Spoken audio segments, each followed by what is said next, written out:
Hello, I'm Sammy Jonas, and here's a bit of a different kind of video. Nothing bad, I hope. So this is it's been a good year for me. 2017, done about 50 plus gigs, 60, 70. I'm not sure. Lost count after a while, but yeah, it's been a good year for me being a musician. I got a couple of videos, got 400 people to follow me on Facebook, got a couple of new subscribers, which is always nice. But while I've been on the road, going around all around the southwest, been listening to a couple of new tunes on the radio, and not really impressed with any new music or chart music. So this is a bit of a just kind of a top five songs that I like. But some songs like in the chart music, some people have liked the new Kendrick Lamar stuff, and I think it's fine. No, I don't think there's much to cheer about, and I like rap, R&B, rock. So this is a kind of just a general list of everything that I've caught in everything I've caught in 2017 that I've actually replayed over and over again because I just want to know it. I want to know the words, and maybe eventually add it to the set list if anything isn't too tricky because I'm a simpleton. So first, I'll start with some honourable mentions because there are plenty of songs that I've listened to, but I just wanted to kind of not grade them, but the ones I've listened to the most, perhaps, is probably the best way to describe it.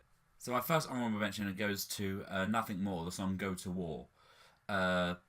Heavy rock song about a disjointed relationship and what it means to obviously butt heads in that regard. And I think it's quite good. Heavy rock song, but obviously doesn't make my top five. Another one, not just because of the music video itself, Lucas Joyner, the song "I'm Not Racist," about the let's say the divide in America is probably the best way to put it, and how getting to know the story of someone who just sees something and actually getting to know the other half of the story. Like the music video itself is a bit controversial, but I think the actual song itself, it makes a pretty good message, and obviously should be viewed more because I think it's already up to like 10 plus million views. But I think it's great. I tried to find a download and I was like, go on. But I really enjoy the song, so I can't really complain. And the last one is Jay-Z, The Story of OJ, which is another one which people were like, oh, this music video is pretty racist. But I'm like, well, not if Jay-Z commissioned it and using it as kind of the style and the satire that the artist done it in, which is, I think the term is Sambos for the animation, but my internet's pretty crap here, so I can't find it. But yeah, I like the music video. I like the song describing, you don't have to put your finances into, just doing what you want to do, looking for, push money and your career towards the next step in your, career or generation. Maybe kids, where it says like, I bought a painting that's worth 3 million, next year worth 10 million, and I hand it over to my children, which I think is very potent. Which more people, they'll probably listen to it, but I think more people need to kind of understand that. So I think that's pretty good song, and I really enjoyed it, so I can't really complain about it.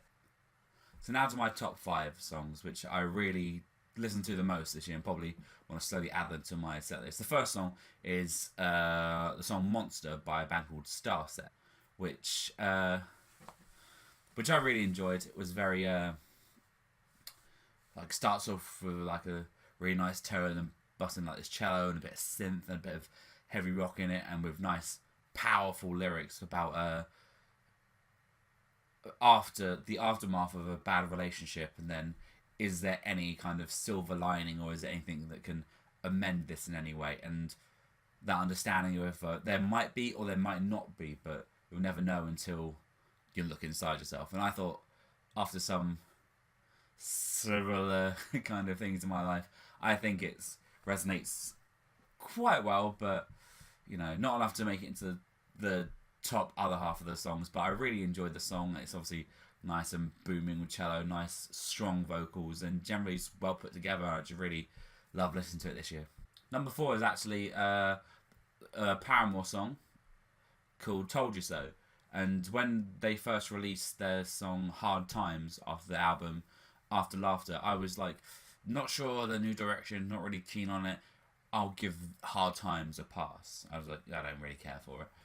But when I listened to Told You So, I thought it was a bit more, poppy, a bit more jumpy, a bit more vibrant in its style. Lyrically, not as diverse as some of the other songs they've done, but as far as like energy goes, I think it's probably one of my favourites because it just repeats. It also has like this really, well, obviously they do it in the studio, but a really nice vocal line where it's the best is over and the worst is yet to come, and then just drops completely out, which obviously I can do it in my voice, but I doubt they'll be able to do it live like that. But I really enjoy it. I like singing like that because it's just like da da da da da da da da, just bring it all the way down. But obviously, still my list, and I really enjoyed it. So that was number 4. Number 3 is a bit of a latecomer to the list. It's actually the song "Exquisite Corpse" by the rapper Watsky.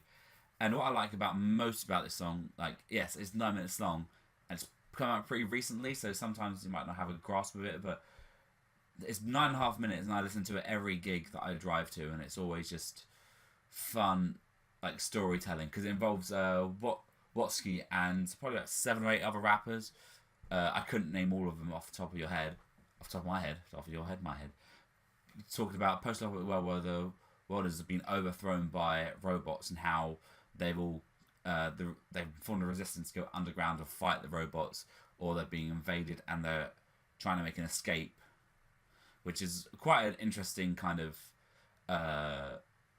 song. Even itself is quite long, but I really enjoy it. Probably the only downside of it is like one of the rappers that I do really like is a rapper called Wax, and he's midway in the song, and his verse I think is probably the weakest. And I really do like that rapper, but it's a shame that obviously his verse wasn't as strong. But the song itself, much better than some other rap songs that I've heard this year, all the mumble rap stuff, which I'm just passing, not listening to any of that because not worth the time, not worth learning about bitches, hoes, and money. We get it. It's whatever. Number 2 was kind of difficult because I thought this would be my number 1 of the year. Well, the artist itself, because it's the Foo Fighters. But which song to actually pick? They had Sky's Neighborhood, which was obviously the single came out, and Run, which both super fun and interesting, upbeat, super different, obviously, tones for what they've got because they've got a new producer making the track. So it was quite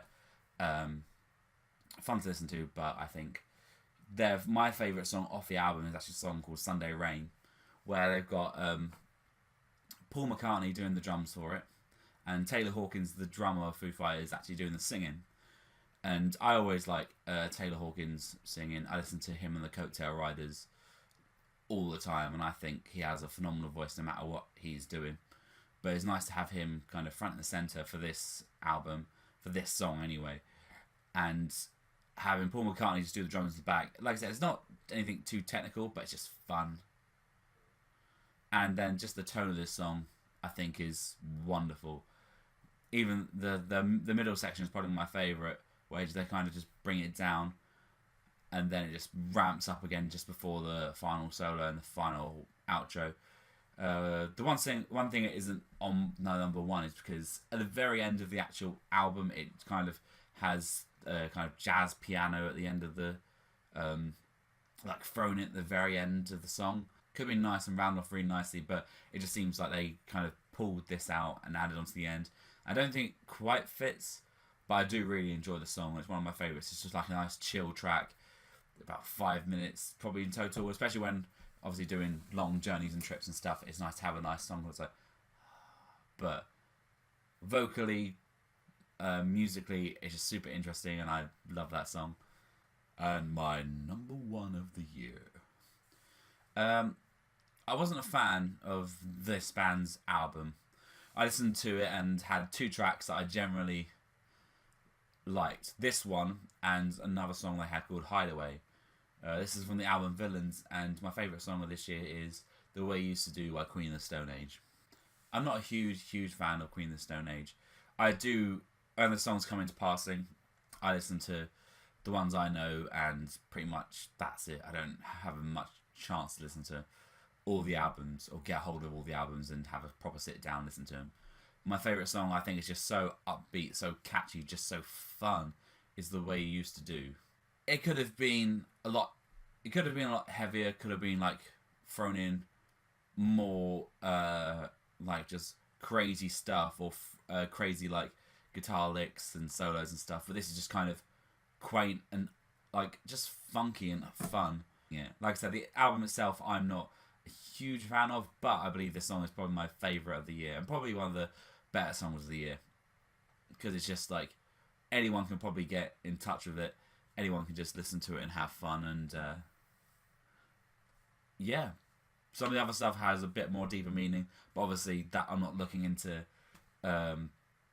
what songs meant the most to me. It's just like the songs that I think are probably the best of the year, and anything that's, you know, just keeps it light, fun, like, and easy to listen to on any occasion. I think because I can listen to most of these songs by themselves. Like I said, driving on the road, I can listen to them at home, in the car, and do whatever. But The Way You Used to Do, just I can put it on any time and have a great time listening, playing, dancing, singing along, screaming along, getting drunk and mumbling the words, and just that's what I think is the best song of this year. And obviously some people are going to disagree and have their own list, and that's fine. If you have a better list or a better song that you think's, you know, obviously better than mine, you're welcome to post it down below and just be like, oh yeah, you're wrong. I'm like, I know. So yeah, those are my top 5 songs of the year. What was honorable mentions? I would like to just have like the extra 2 minutes and just say I do have plenty of other friends in the southwest UK who make incredible music, and I feel it would be a bit too easy to put their songs, like I really enjoy their songs, but put them in this list because other people might not know of them. So these kind of the dishonourable mentions in that regard, which are my friends who make incredible music, which I'm going to put their pictures up, which is Roger Heathers, Matt Partridge of Majaro, Tom Baker, Declan Kitchener, and I had more, but I completely forgot about them. I'm really sorry. So yeah, those I think have got some incredible songs. They probably have links on Facebook. So if you go to facebook.com/ and you'll find Roger Heather music, Tom Baker music, Declan Kitchener music, Majaro or Majaro Band, and have a listen, have a crack, and see if you enjoy their stuff. Plenty of variety, plenty of interesting stuff to listen to, but I think they are probably the best. Dishonorable mention, because it'd be disingenuous to be like, well, these are the best songs because they're my friends. Just hence why they're called dishonorable. But yeah, those are my top 5 songs with some lovely mentions across the board from plenty of, you know, alternative genres that I really enjoyed. And yeah, hopefully 2018 has a lot of better music. I think this year's been a bit weak, but sometimes, you know, with there's weak music just going around, you always find gold elsewhere. So yeah, those are my top 5 songs. Hope you've enjoyed my ranting and raving, and here's hoping for 2018 to be better. And if you like this, obviously like and watch any more other videos and tell me that I'm an idiot. So that'd be great. So cheers.